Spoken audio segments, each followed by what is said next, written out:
All right. We are going to go ahead and get started very shortly. Thanks so much for joining us. All right. Thank you all for joining us today. We have an amazing session for you all. So we're super excited to have you into the stage. If you can go ahead and let us know in the chat, where are you tuning in from? Do we have any California people? That's where I'm at. If you're on the East Coast, if you are international, currently traveling, just go ahead and let us know in the chat. And then we're going to go ahead and get started in about 1 minute. We appreciate you all for being here on time. Thank you so much, Keita, for letting everybody know to head over to the stage. We got New Orleans in the house. Hi, Alicia from LA. I hope I said that correctly. Yes, I'm an LA girl, born and raised. ATL is in the house. Beautiful. We love to see it. We have an amazing session for you all today. So just stay tight, stay tuned in, and then we're going to go ahead and get started. So today, for those of you who are just kind of popping in, maybe you saw I get posted in the newsletter, we're really going to be diving into SEO. So SEO is all about supporting you and elevating your website's visibility. And you're going to be hearing from BTA's very own Tomiko Harvey. So super excited for you all to learn the tips and tricks from our very own SEO specialist. All right, Chicago. We got Toronto in the building, all the way from Toronto. Hi, Alexia. We have Monique from Florida. We're all over the place. Love to see that. All right. So I think we are all set to go ahead and get started. All right. So before I get into a deep dive, I just wanted to say welcome to today's session. Reap what you sow, reap what you SEO. Get it? Today is a chance for you to learn from BTA's very own Tomiko Harvey on how to elevate your website's visibility and harness the power of SEO keywords to generate additional income. Now, before I introduce our speaker, I wanted to share a few small minor updates with you all. So the first one is we wanted to share with you all who hadn't heard yet that our newest membership plan is live. We are super excited to connect with you on our newest platform that is run by Mighty Networks. We do have a free membership option. So if you are interested in learning more about these options, they're here up on the screen. And you can also make sure that you join us. I'm going to drop the link to join this amazing community, and you're going to get a chance to see on the next slide what it looks like.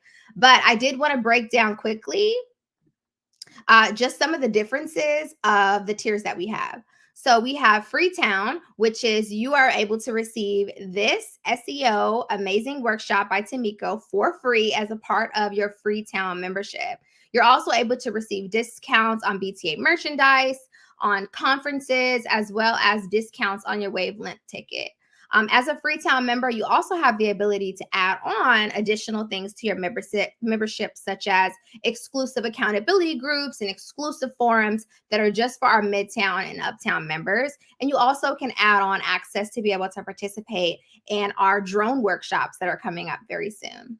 So Midtown is an amazing middle place where you get more than one, you get 6 professional development webinars and workshops that you were able to participate in. We have some really cool brands that we're going to be collaborating with. And so this is not something that you want to miss. So if you are interested in upgrading your membership, you can let us know in the messages on the membership platform, and we'll go ahead and make that happen for you. But as a part of Freetown, this is the one that you were able to receive for free. The other amazing thing about Midtown is you're also given the opportunity to apply for Creators Weekend. Now, Creators Weekend is a 3-day interactive creative mini conference, and it's all about boosting attendees' knowledge and skills in photography, creative writing, filming, editing. So if 2024 is your year where you're like, I really want to take myself to the next level, I really want to get more information and learn how to better my skills in these areas, Creators Weekend is for you, but you have to be a Midtown or an Uptown member. Now, with Uptown, which is currently $140 annually, and that comes with 12 comp professional development webinars and workshops, all of those discounts, and you get priority access to apply for Creators Weekend. So this means you get the opportunity to be selected first, which is a really amazing opportunity to have. So we just kind of wanted to make sure that we broke down a little bit more about our membership. Here is just kind of like a sneak peek into what the membership platform looks like. We're super excited for you to be able to participate in that. If you are looking at this presentation on your computer, you can take out your phone and scan this QR code, and it'll take you straight to our membership platform where you can go ahead and create your own account. One last thing before we go ahead and introduce our amazing speaker is BTA is headed to WITS, Women in Travel Summit, which is happening in Utah this year. So there is going to be more information sent to your emails regarding an opportunity for you to meet with us, connect with us, and just have a lot of fun. So we're really excited to connect with you there. So if you are heading to WITS, let us know in the chat. We would love to kind of keep an eye and connect with you because we have some really cool things coming up soon. All right, so now here is what you all are here for. I'm going to go ahead and introduce you to our amazing SEO consultant, Tomiko Harvey. She helps bloggers grow their sites through search engine optimization, and she is the founder and editor-in-chief of the luxury travel blog, passportsandgrub.com. She provides inspiration through this blog and advice for travelers over 50. And with over 15 years of experience in digital marketing, she's skilled at keyword research, technical SEO audits, content optimization, link building, and so much more. She works really close with lifestyle, food, and travel bloggers to boost their site traffic and improve their search rankings. So without further ado, I would like to go ahead and pass the mic over to Tomiko Harvey. Hello, hello, hello. Can you hear me? Thumbs up if everybody can hear me well. Can I get a thumbs up in the chat? Yes. Okay. So I am going to share my screen. Let's see here. Make sure I'm doing this right. All right. Okay. And let me go into presentation mode. Sorry, guys.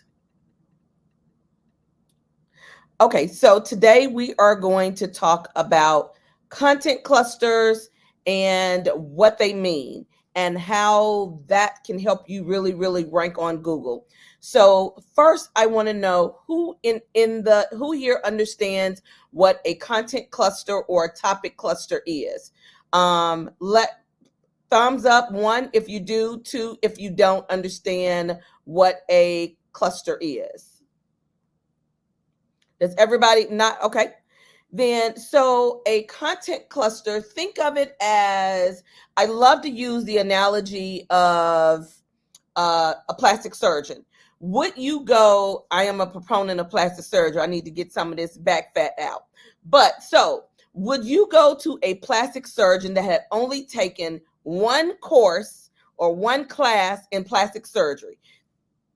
1, if you would go to a doctor that only had one, they had only taken one class in that particular subject. Type 1 if you would, and type 2 if you wouldn't. I'm waiting. Nope, sis. So that means that you have to think of Google the same way. You have to think of Google as, Google doesn't consider you an expert in any topic if you haven't taken multiple classes, if you haven't proved yourself to be an expert in that said topic.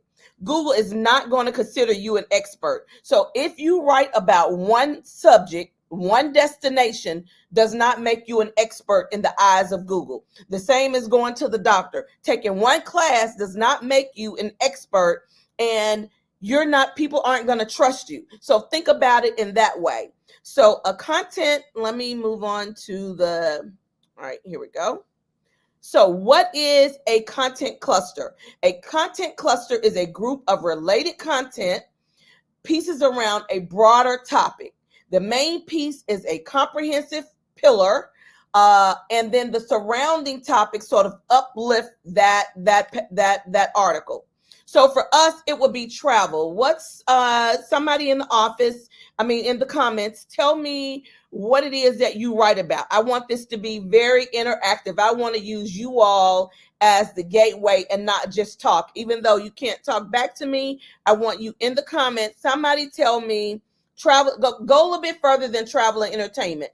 Tell me about a specific destination. Okay, festivals. You write about festivals. So we're gonna use festivals from Leslie. So say if you write an overall blog post on the best festivals to travel to in 2024. All right. So that is going to be your overall pillar or content, is the best festivals to travel in 2024. Now, then your second article, you would probably need to write how to pack for a festival, how to stay safe at a festival. You would have to write things about the best hotels at each individual festival. So now you are giving Google everything it needs about festivals. So you aren't just writing about a festival here or there. Your focus will be the best festivals of 2024. That's one blog post. Then your second blog post that's going to come out from there is how to stay safe at festivals. That will be another blog post. Then another blog post you will write will be the best hotels to stay at that festival. Festivals that are within driving distance. The best international festivals. Those are all separate blog posts. So now you're telling Google, and you're going to backlink to all of them in your website. So now you're telling Google, I am an expert on all things festivals. Does that make sense? Give me 1 if it makes sense and a 2 if it doesn't.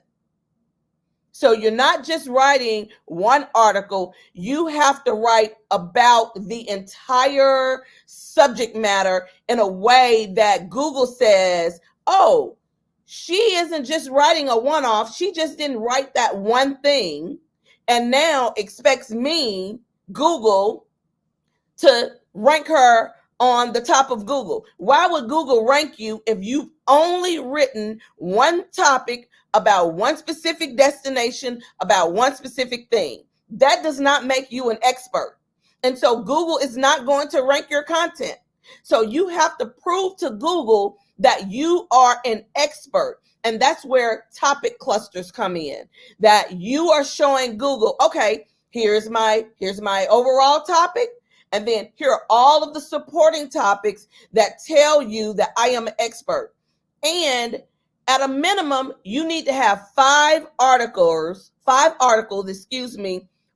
topic in order for Google to see you as an expert. So you can't just write just 1 or 2. In order for Google to see you as an expert, you need a minimum of 5 blog posts or 5 articles on that specific destination or that topic. Is everyone with me? 1, if you're with me. 2, if you're still lost.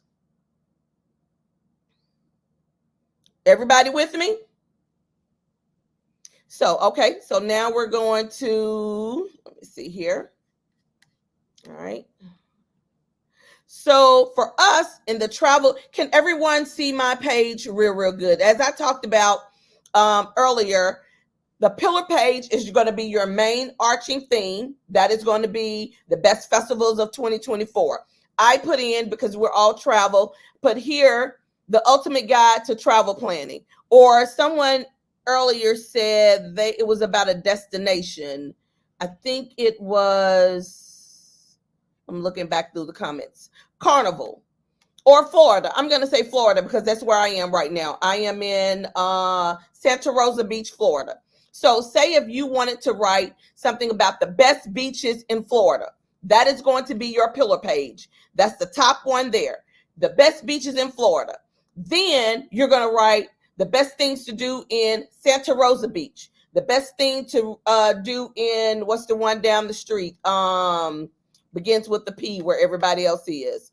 You're going to write about all of the different beaches in Florida, and then you can write about, how to get to Santa Rosa Beach, the best hotels in Santa Rosa Beach, the best budget hotels in Santa Rosa Beach, the best activities for families in Santa Rosa Beach. So then it becomes not just one article, you have a series of articles on how to get there, things to do, how to pack, family, adventure, all of those things surrounding that one topic.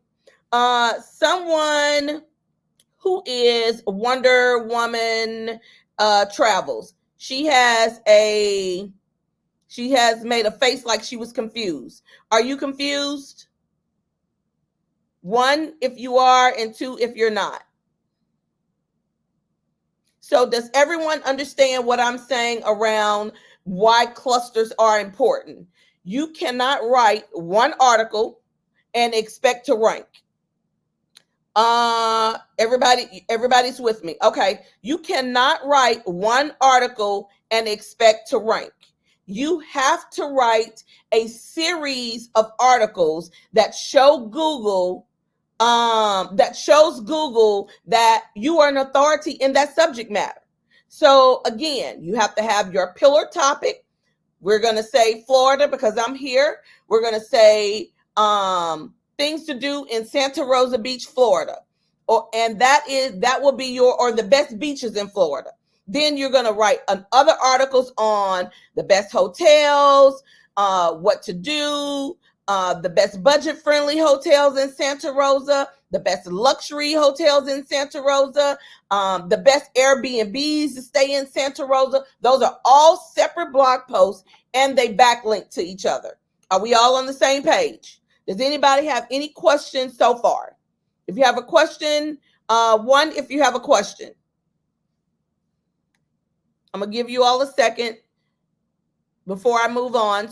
Because I really want this to be interactive. I want you all to leave here really understanding how long should each blog post be. That is the number one question that I get. And so Google just had an update. Does everyone know that Google just had an update? 1, if you do. And do you understand what that update means? So Google just had a massive core update. 1, if you know that Google has an update. And I'm going to answer your question, Charlotte. You don't. So Google just had an update. And Google used to say they wanted your content to be super long. Now Google is saying, we don't want all that fluff content. We want you to get right to the point, and we want you to answer the user query. So all these long, drawn-out blog posts that we used to write doesn't mean it needs to be 500 words, but it needs to be answering the user intent within the first 500 words of the article. So the blog post, really what you should be doing is looking at who is on the first page of Google. Once you look at who is on the first page of Google, your article should be longer than theirs. And that's what you should be aiming. So whoever's in the first, second, and third slot of Google, that is how long you want your article to be. You can't write a 500-word blog post and then the person that's on the first page of Google has 1,000 and you think you're going to rank. It doesn't work that way. You have to at least have the content that they have, if not more. Leslie said, don't know what that means. You don't know what means, Leslie. The Google update. I'm going to wait on Leslie to answer what she said. She doesn't know what that means.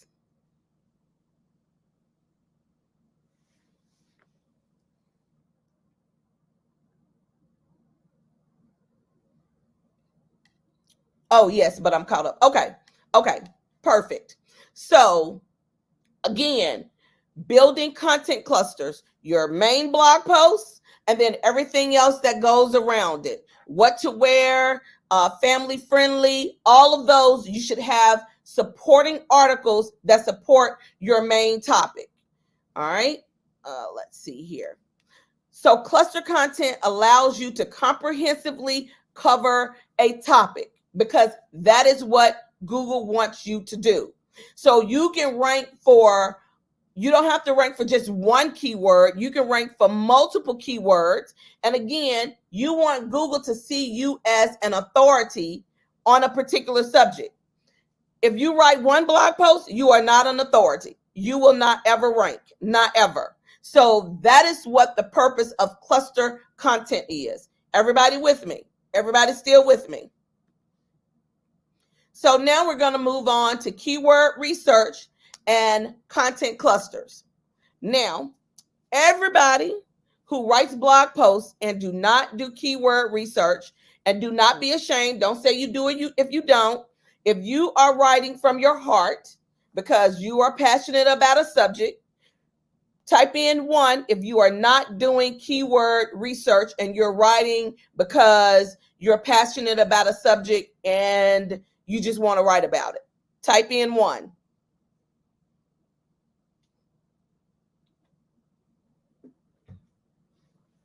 Okay, it's a lot of people on here and I haven't seen anybody type yet. Okay. Are you all are doing keyword research? All of these ones, you're doing keyword research. Okay. That's who is not doing keyword research. To write based on artist request. Anybody in here not doing keyword research? Is anybody not doing keyword research? Nope, not me. Okay. You don't even write a blog post. I tried, but it's hard. Leslie, why do you say it's hard? Why do you think it's hard? Why do you think it's hard? I am now. Yes, we just had a call last week, Cassandra, so I know you are. So Leslie, tell me why you think keyword research is hard. I know that is what I use. Key search, Alicia. That's what I use as well. It is inexpensive and it is a great tool. I'm waiting on let's see, because the way people search in Google is bad grammar for the article. Okay.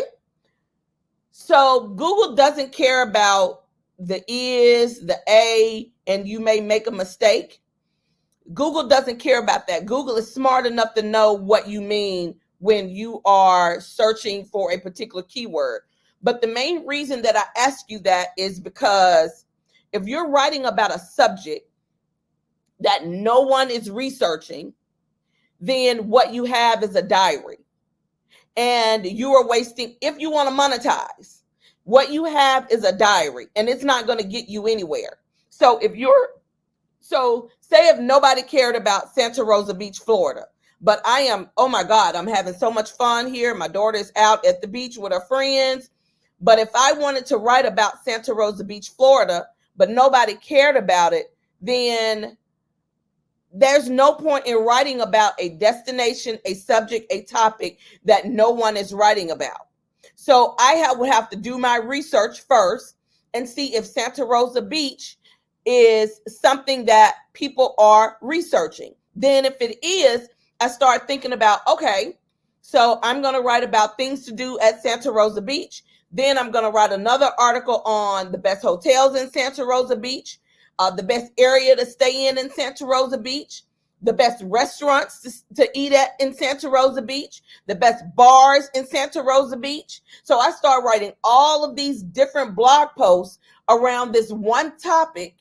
And then I tell Google I am an authority in Santa Rosa Beach. That's how you build up by subject, instead of writing one article here and then a month later, you write about another destination. And then 2 months later, you write about another destination. You can't do that and expect to rank on Google. And that is probably the most hard part for a lot of my clients, is that they want to skip around. They want to write about this one thing. Then they want to write about something else. Then they want to write about something else because it's not sexy sitting around doing keyword research and trying to put all of these clusters together. It takes a lot of hard work. So when you think about you're getting ready to go on a press trip and you're thinking about what you're going to write, you need to know at a minimum, you need 5 articles per subject matter. At a minimum, you need 5. And you need to do the keyword research around that topic to complete the cluster. Everybody with me? How close together would you recommend publishing your cluster posts? As soon as you write them. I am one. I don't believe in publishing weekly or bi-weekly. I rather have quality content than the churn out content. So I don't go by that. That's something I have never done. So when I have an article that is finished and I know that I've done my keyword research, I've answered the user question, then I publish. So if that for you looks like you're going to publish one every 2 weeks, then let it be every 2 weeks. The worst thing you can do is try to work too hard and then you don't see any results, and then therefore you become discouraged. So I say write it, make it good the first time, and then move on to the next article. So I don't have a set time around when and how often you should be publishing. Yes, if you have a magazine, then you write about different topics. Yes, if you have a magazine, like, so I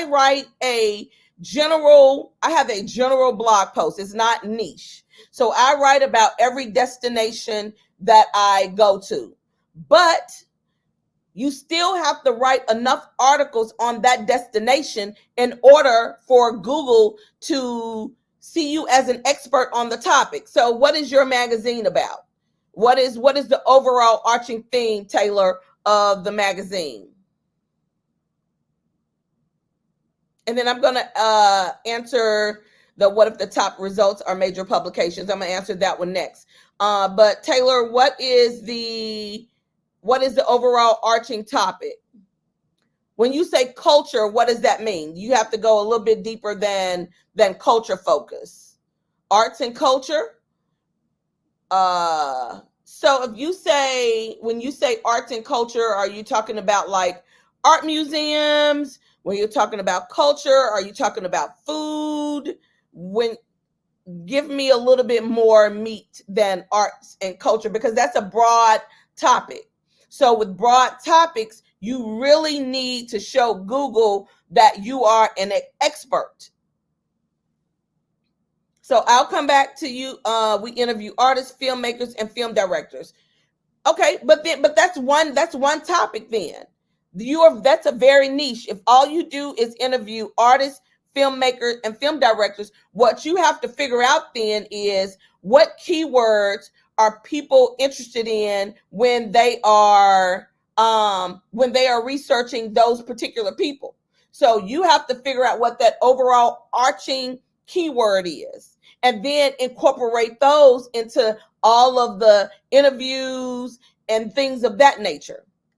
I have a question. What if the top search are major publications, Nat Geo, Wikipedia? Does that mean I have a narrow topic or narrow my keyword research?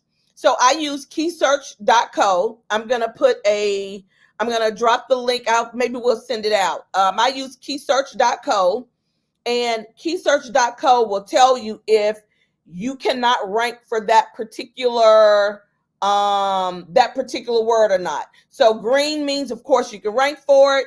Yellow means maybe. Red means no way. I have outranked some major publications, but again, they were for low volume keywords. A lot of people think, oh, I don't want to rank for a low volume keyword that say maybe 200 people are searching that keyword a month. But Google isn't going to reward you with a 5,000 of 10,000 keyword a month. Google isn't going to reward you with that, and you haven't shown Google that you are an expert. So should the topics be more niche? I think right now, I think that the way Google is moving, it's really, I'm not going to say yes or no. And anyone that tells you anything other than that right now, they are probably not being truthful, because Google is going through massive changes right now. and we are all kind of waiting and seeing. And so I'm not going to tell you something that was once the way that it should be, and now it's moving on to something else. Right now, we're in a wait and see with Google. Google used to like niche topics. Now we don't know. So we're just kind of, everybody is kind of in the wind right now. I'm currently ranking for a destination that I only wrote one post about. Should I make new articles to supplement that post? Yes, that is absolutely correct. That is what you should be doing. You have one article that you've already started to see some clicks on. Alicia, do you have Google Search Console? And that's free, Google Search Console.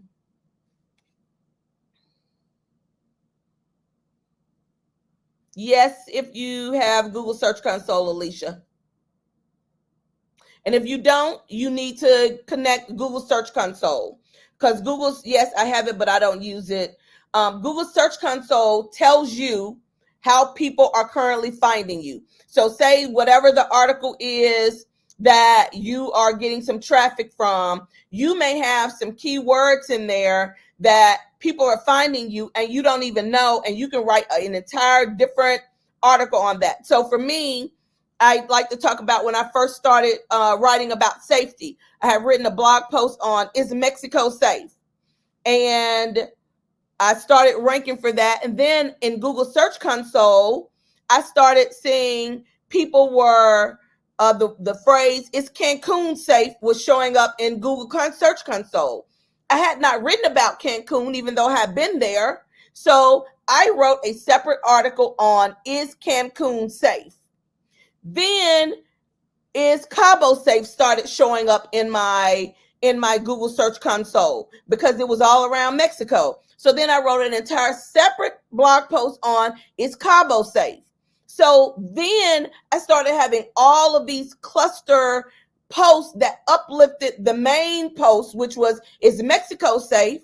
Now I have all of these other posts that talk about safety in Mexico.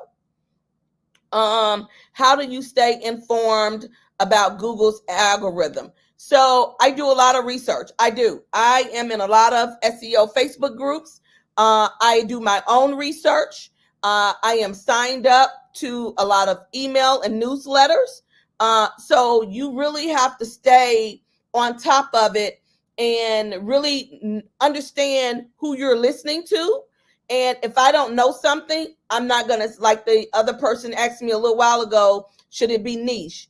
If anybody is telling you anything other than they don't know right now, you should be leery, because the way Google is set up right now, it's pretty scary out there. And so you want someone that knows, but they're also going to be honest with you when they don't know.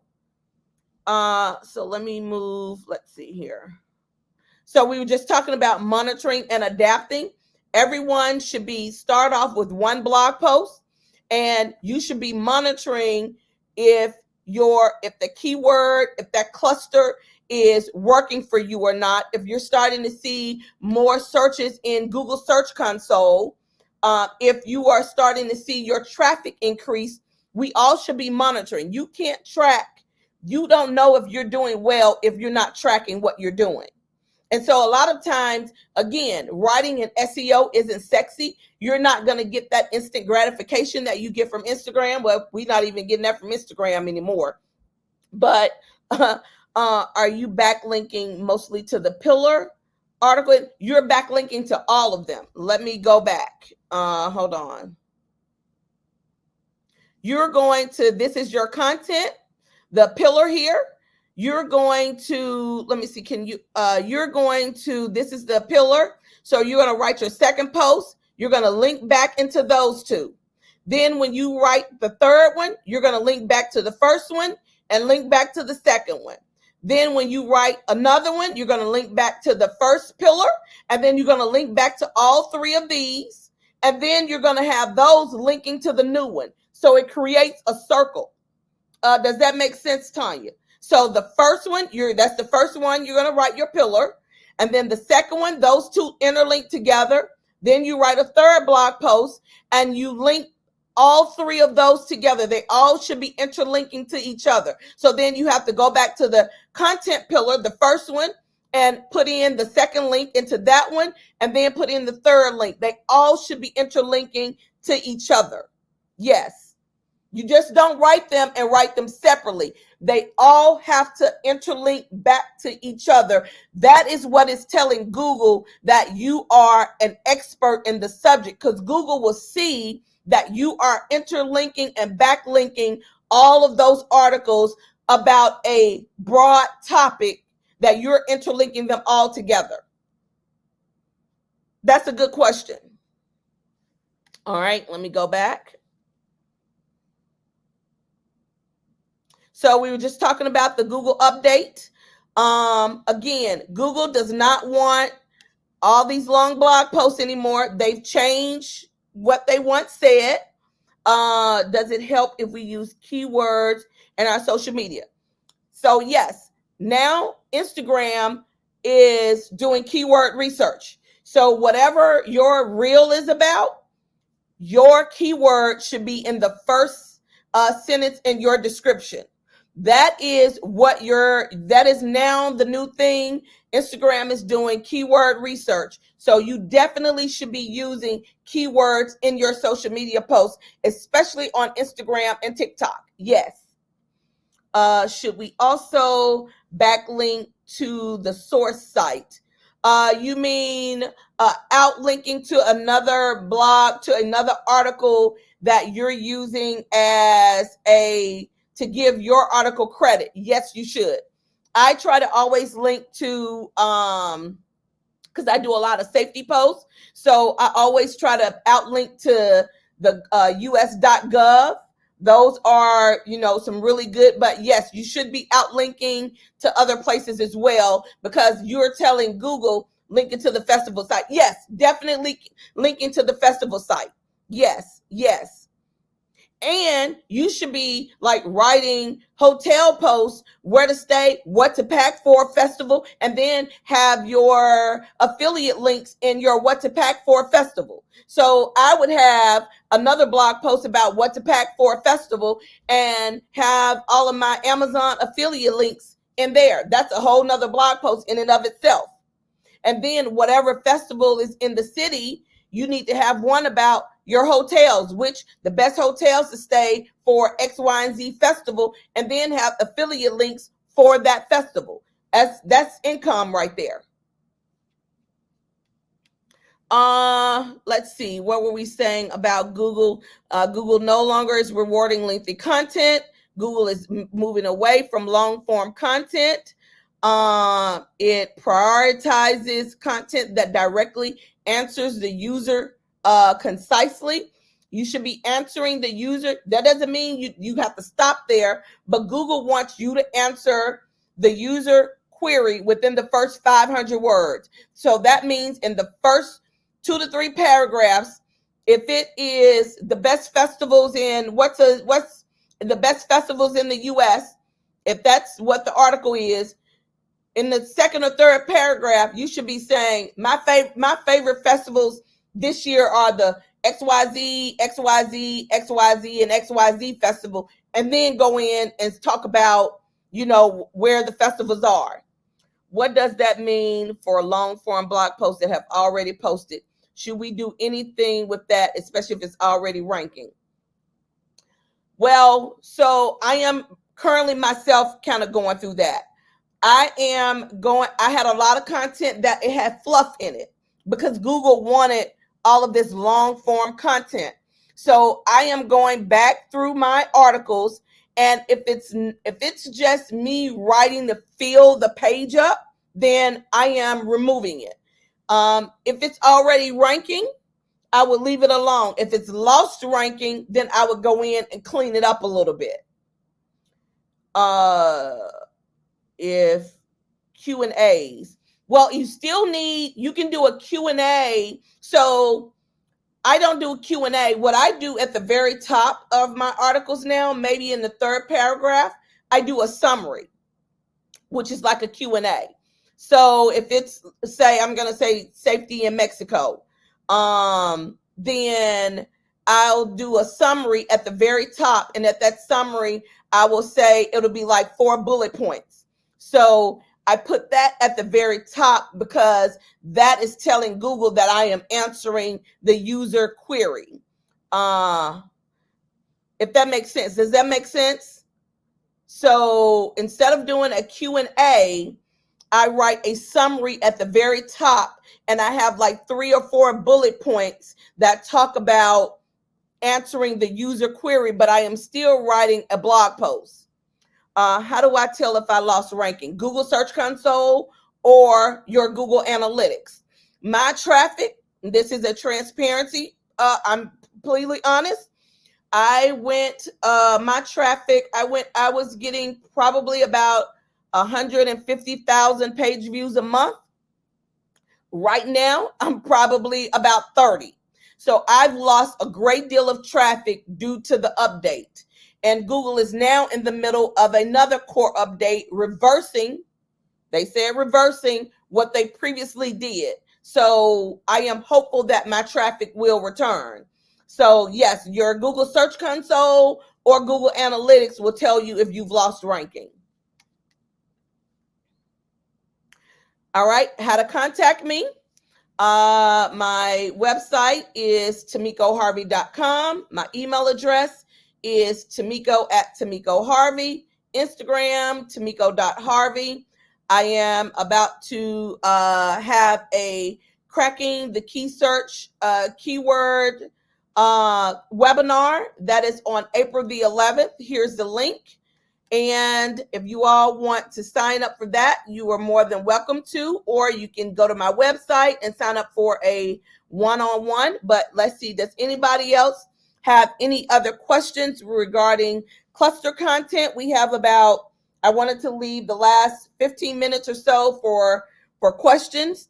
So if anybody has any questions, if you have something you want me to look at, if you don't mind sharing, let me know, and then we can kind of dig through what you already have. Does anybody have a topic that they want to put out there so we can say, okay, what can you write about that will create a cluster? Does anybody want to be my contact? Let me see. Here you go. Does anybody? Yes, I can look at your page, Leslie. All right, let me see.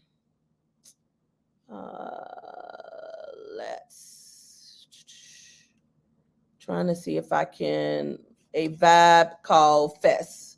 Let me see here. A vibe called Fest. Hold on.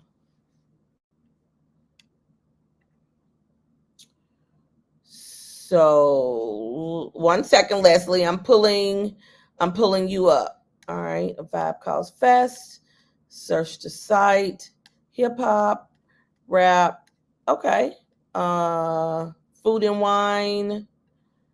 Hold on. Food and wine. Business events. Okay. So let's see. I'm gonna pull up hip hop and rap since I just went to see Drake with my daughter. Dreamville Festival in North Carolina. Let's see. So I would say I'm looking at, let me see if I can share. Let me stop sharing. Do you mind if I share your website with the audience? Leslie? Yes.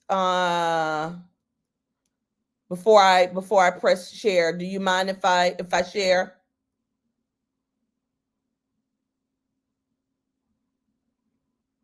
I'm waiting on Les. Okay, go for it. Okay, I didn't want to do that without getting your authorization first. Hold on 1 second. Let's see. Now let me go back to present, share screen. Okay, here we go. All right. Can everybody see? Okay. So this is what you have for the Dreamville Festival in Raleigh, North Carolina. It's really, this is it. So if I want someone else, I'm going to do it too, but I want us all to Google Dream Festival in Raleigh, North Carolina. This is going to be an exercise for all of us. We're going to Google Dream Festival. I'm going to do it on my phone. Dream Festival, Dreamville Festival. All right. Dreamville Festival 24. Where is the Dreamville? What is Dreamville Festival about? Instagram, Dreamville Festival lineup, videos, vivid seats, tickets available, Rolling Stone, Variety, Visit North Carolina. So I'm going to click on the Visit North Carolina one. Let's see what that one says. Dreamville is an outdoor. Let me go and look at yours. It's an annual festival with performers. Okay. So do you all, while we're looking at this, do you think that there is enough copy on this one about Dreamville? Do you think it's enough copy? 1, yes, or 2, no. 1, yes, or 2, no. I don't think there is enough copy. And I think that if we look at the one from Rolling Stone, and all of them doesn't have a lot of copy on there, but I wish I could put this link. Do you all see the one from Rolling Stone? You have to click the link to the blog. Let me see. Oh, okay. Oh, okay. Okay, the dates for the Dreamville. Okay, Dreamville Festival 2024 just dropped. So excited to sign up for Dreamfest official website. Okay, the festival is owned by Dreamville founder J. Cole. I've been blessed enough to attend. Aside from the proximity of Raleigh, 2000, another thing we enjoy. Okay. Loading the map. I love that. Okay. So,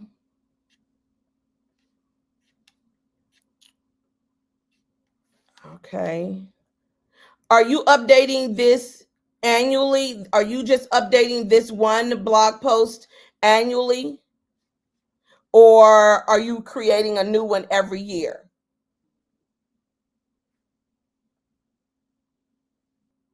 So let me know if you are. So for next year, will you update this blog post or will you create a new one?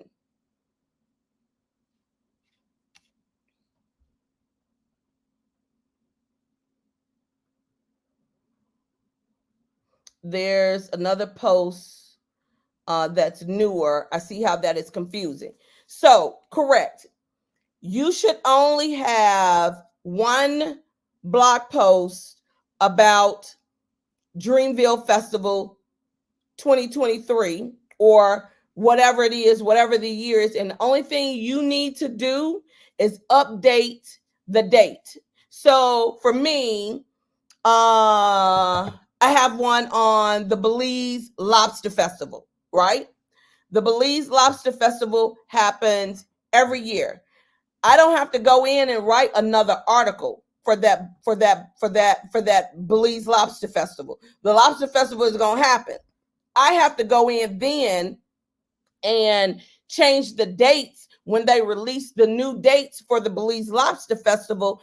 I then go in and update the one from last year. It's the same information.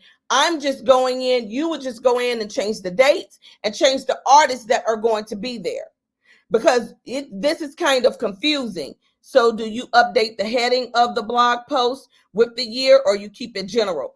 So your URL should just be what the keyword is. Your URL should not have a date in it or a year. So her URL could be Dreamville Festival, North Carolina, or something like that, whatever it is. You could put a year and a date in the title, but not in the URL, because you don't want to say Dreamville Festival 2023 and then next year is going to be 2024. So you can have a date and a year in the title, but not in the URL. Does that make sense? Perfect.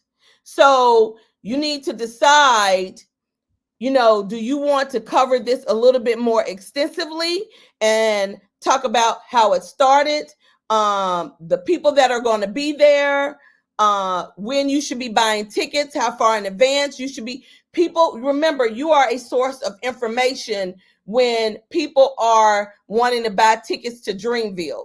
You want to be a source of information. So if somebody is coming and they want to come to Dreamville, they want to know where they're going to stay at. They want to know how much the tickets. They're going to want to know what artist's going to be there. They're going to want to know what they need to pack, what they need to wear, what the weather is probably going to be like. You are a source of information. You don't want people to leave your website, then go have to figure out what the weather normally is, go figure out what they need to wear, go figure out where they're going to book a hotel. You are the source of information. So you don't want somebody to leave your website and say, okay, now I found out that, Dreamville is in Raleigh. Now I need to figure out where I'm going to stay. Now I need to figure out what I need to pack. Now I need to figure out where do I buy tickets. You want to be the source of information. You don't want them to leave your site and go somewhere else. Does that make sense?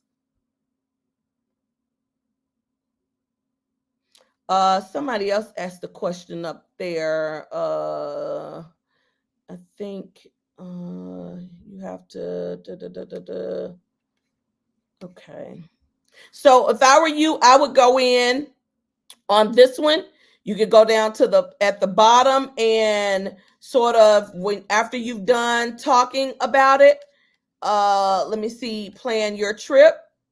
You have the link to the hotels here, but then I would even say how to get to Dreamville, how to get to the festival, directions on how to get to the festival. You have this here, but I still would put a list of hotels, where to stay, the hotels closest to Dreamville Festival. Even though you have this here, you still want to put that there. So I use Stay 22 as well, but you want to actually, and then put links to it and say, click here to book.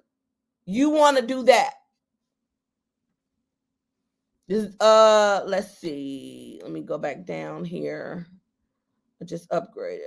Yes. Is that making sense for everybody? This was really good. I want to stay 22, but I definitely need more blog posts. Yeah. Yes. Okay. Any other? We have 5 minutes left.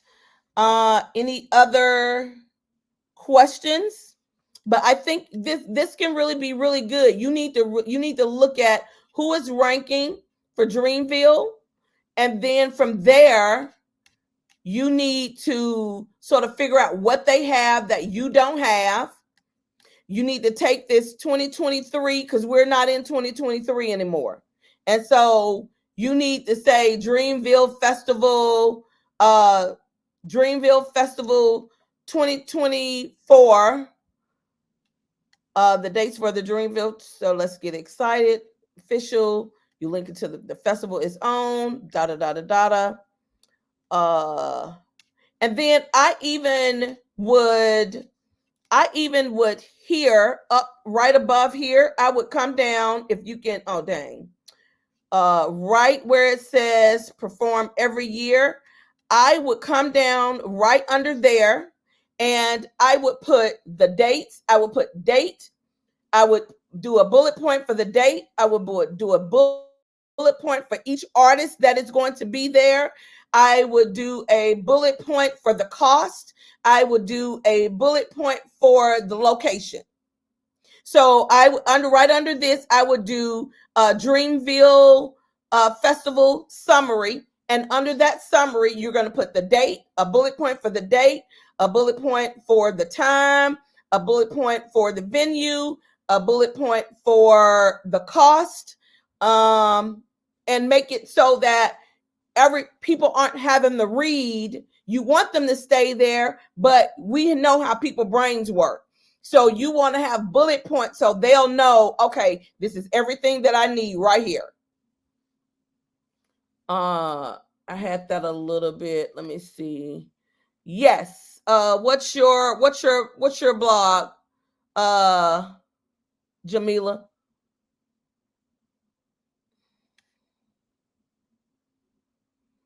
I have a question a bit, but let me cover. So I'm developing a blog or magazine on Black women and men as a space to experience joy, rest a part of their health and wellness. I've been struggling with topics that aren't surrounded around purchasing products. Oh, there are a lot of, one of my clients is a wellness, health and wellness, and there are like so many topics on health and wellness, especially within the Black community now. Oh, there are tons of topic that doesn't have anything to do with, why did it say your site could not be reached? Why couldn't I reach your site? Did you put it in there correctly? No, there are tons of topics on health and wellness, like a ton of them. Send me an email. I'll put my information back up once we're done. Your Let me try it again.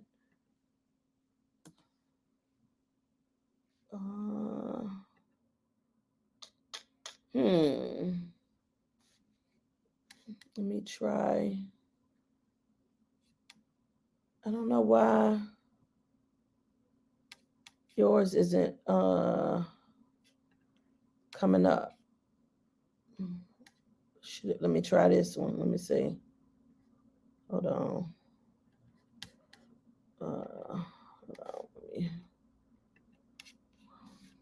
Why is it not? 1 second. So let me just do this. Hold on. The second link works. Okay, hold on.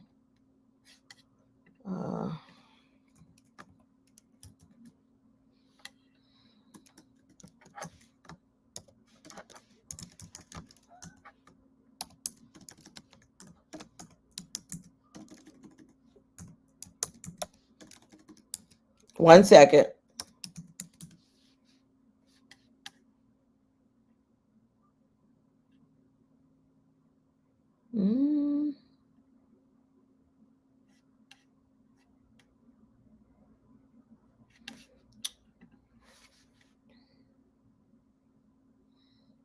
Oh, hold on. Wait a minute. Let me try now.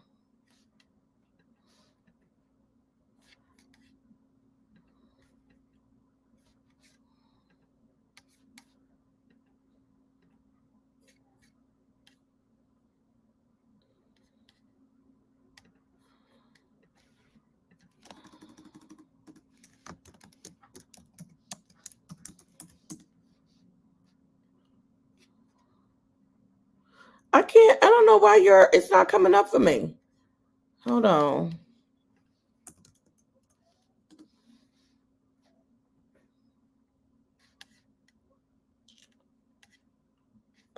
It's not working for me. That is so odd. Hold on, let me try one more time.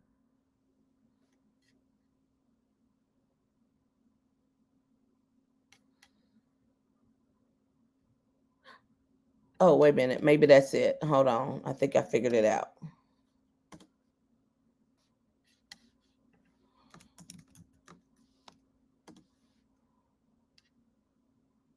Mm-mm.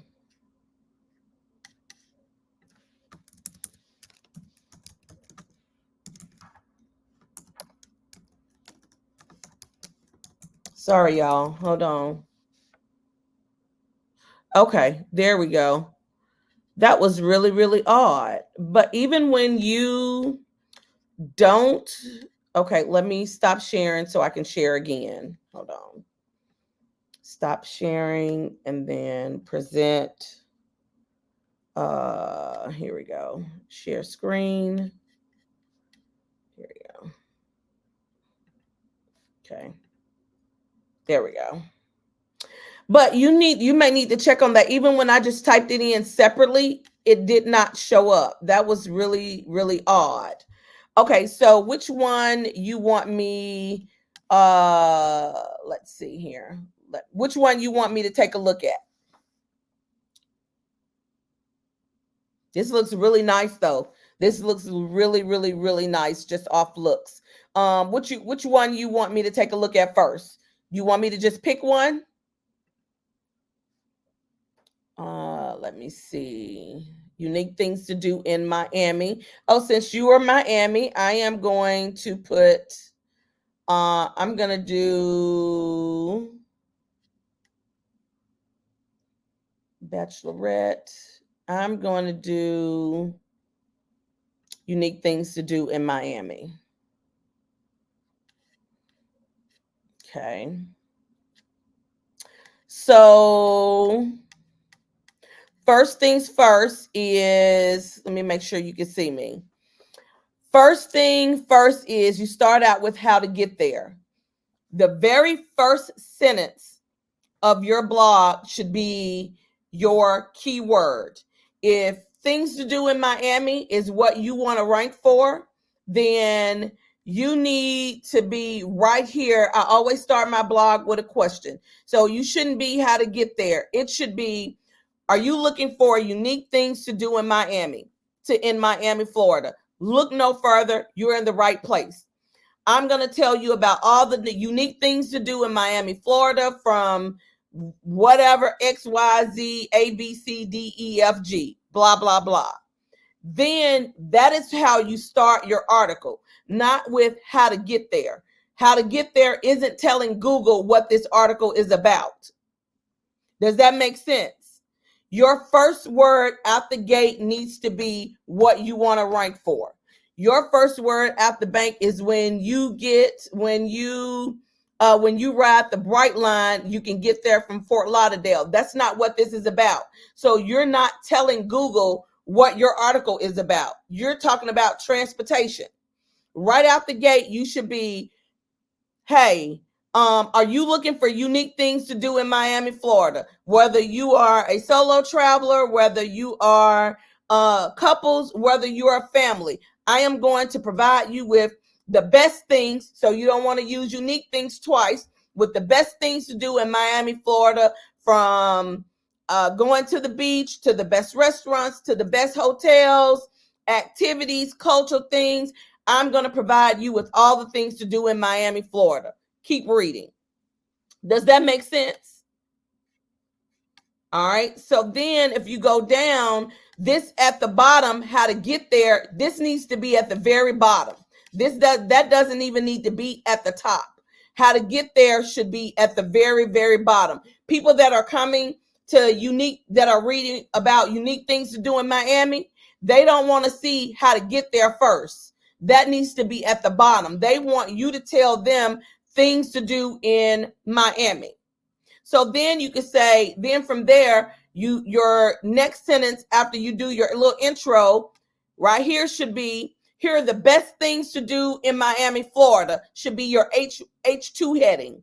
Then underneath there, you have the museum garage as a H3 heading. And then you talk about things to do there. So then the cafe, you have copy there. Copy. And then it's very short. It says explore. That's like, you ain't really told me a whole lot to do. So if I go and I Google unique things to do, you don't have an ending. You don't tell people where to stay. You don't. It's, yeah. You need, this needs some more. This doesn't really. You have a few things on here, but this is a very, very short blog post. And if I were to get to this, it doesn't really tell me like really what to do. You have the museum garage, the cafe. But if you go and you Google, let's everybody use this as an example. Let's Google things to do in Miami. Let's Google things to do. Things. We're going to wrap up after this one, y'all. I know I'm going over. Things to do in Miami.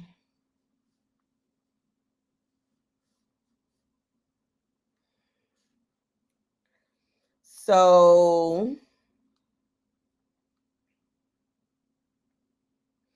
Condé Nast comes up first. So first things first, you came to Miami for sun, sand, surf, you're going to get it. So they came out with the introductory paragraph. You off the top don't have an introductory paragraph. You came out with how to get there. You don't have an introductory paragraph. So that's why I said you need to start out with an introductory paragraph. I always start mine out with the keyword I want to work that I want to write for. Then it talks about Philip and Patricia Frost Museum, the botanicals. They give a lot of things to do in Miami, where yours is really just surface level. And you're that very first sentence, you're not telling Google anything.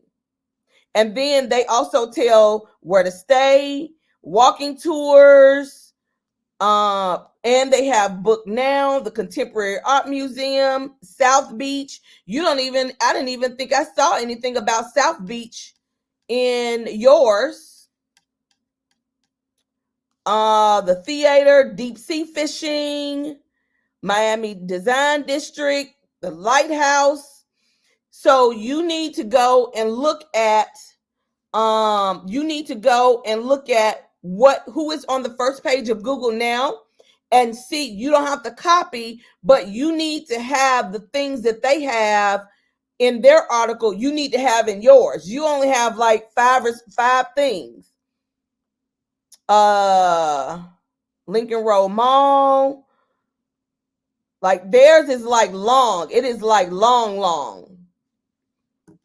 Okay. So you need to go back and revamp this, and I have to drop. You're so welcome. You need to revamp this and add more content, add more copy to this. And I think that we are all good. We're about to drop off anyway, Marquita. Thank you. I went over about 8 minutes. But I think that is it. I'm going to let me stop sharing one last time and then share my information so that you all can get it. Share. This is my contact information. Tyler, can you jump back on?